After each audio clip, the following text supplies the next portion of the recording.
time designing your herb garden for visual appeal, and then you get done and you stick a bunch of plastic markers in it, it kind of takes away from the beauty of it. And this is a really cool craft that you can do at home very cheaply, that actually looks way better than plastic markers. And the cool thing is they last.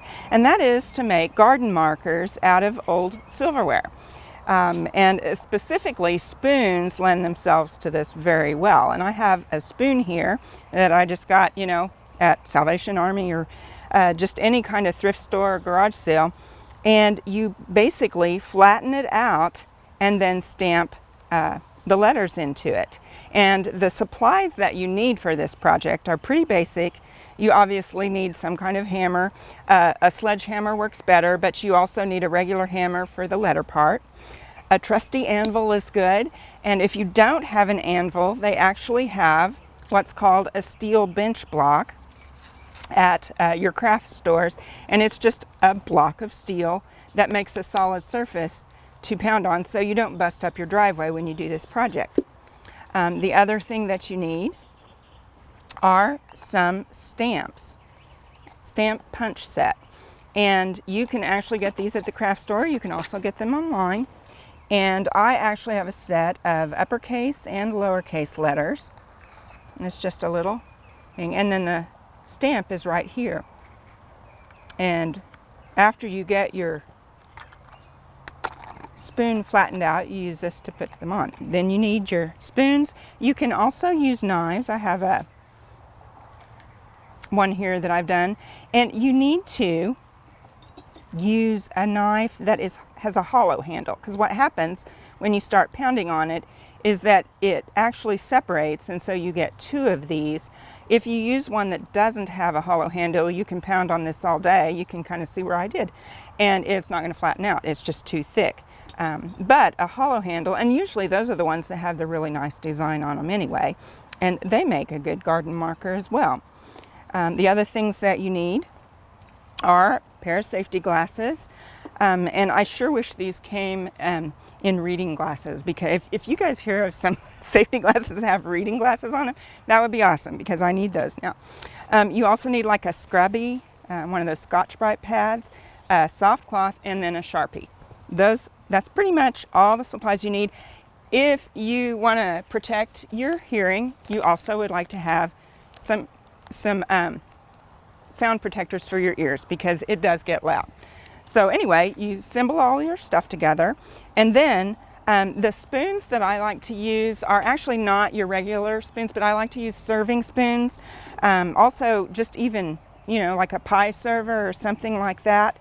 And the ones that have a design in them are really nice. Here's another one.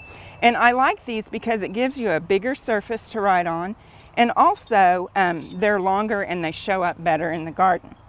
What you do is you start out with your spoon and you just lay it on your surface and then start pounding, pound away.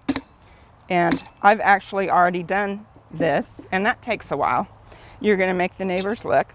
And then what you do is, after you've got it pounded flat, then you take your punches here and figure out what herb you're going to use.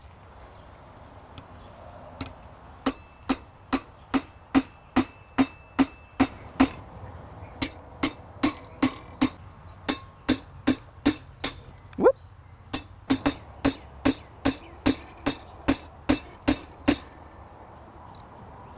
Okay, there we go. Now I have these stamped in. My E kind of slid around a bit, and you see it doesn't really show up that well. So that's where the Sharpie comes in. You just basically color over that area, and I'm not going to color that spot where I kind of messed up. And then you use your cloth and you start kind of rubbing it off, and you'll notice it doesn't quite all come off, and that's where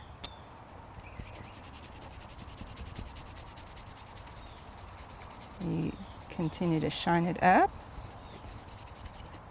and there you have it. And as you can see, this is a very small name, Sage. I probably should use a larger stamp set to do this, but for demonstration purposes, it worked great.